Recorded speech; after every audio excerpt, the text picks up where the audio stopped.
Hey, single boys and children's toys. Funny jokes.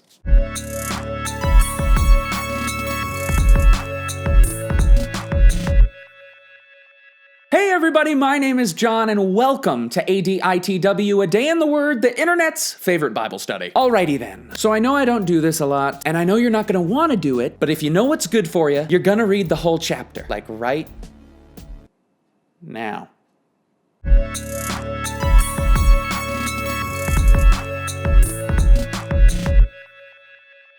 So if you remember from our study of chapter 1, the writer begins by introducing some of his thoughts on wisdom. And here, in chapter 7, the writer begins to dive into those thoughts in a bit more depth. And by the way, this chapter is probably the strongest piece of evidence that we get that this book was indeed written by Solomon. If you look at the way that the text speaks about wisdom, and even the way that it's structured, it's very Proverbs-esque. I know there's still some debate over the authorship, but come on. So, to break this chapter down section by section, the writer starts by laying out several counterintuitive truths in regards to wisdom. How having a good reputation is actually better than having riches, or as the text says, fine perfume. Perfume equals riches. How it is for me, girl. Or that the heart of the wise is like a house of mourning, because they're smart enough to see the oppression and injustice in the world, whereas the heart of fools is a house of pleasure,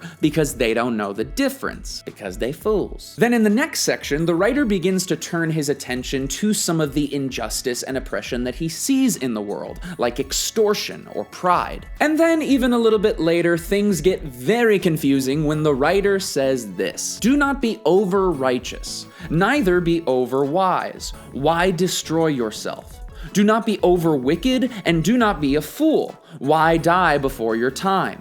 It is good to grasp the one and not let go of the other." Now, on the surface here, it would almost seem that the writer is advocating straddling the line between good and evil. Little good, little evil. The recipe to a good life. And we've talked about this same theme before with other things like work or riches. And we shouldn't lose sight of the significance of what the writer is doing here. Firstly, we should remember that this is most likely Solomon who is writing this. Solomon, the wisest man to ever live, is telling us that wisdom isn't actually all that great. That's like Michael Jordan telling you that basketball is overrated. It's Michael Jackson telling you that pop music is pointless. Michelangelo tearing down art. They're all named Michael. And secondly, we are in danger of missing the main point of this passage because of the way that many of us read the wisdom literature in the Bible. What we so often do with the book of Proverbs and with a chapter like this is we take these little one-liners about wisdom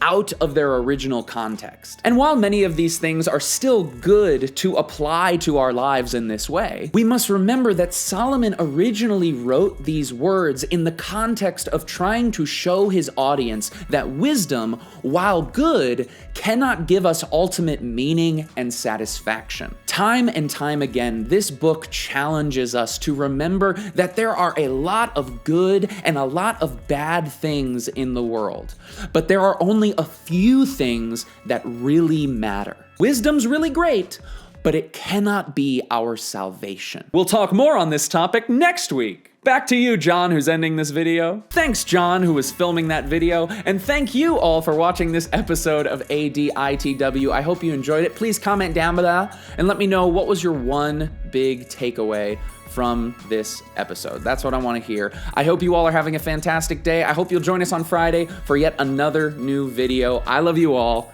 Keep being awesome.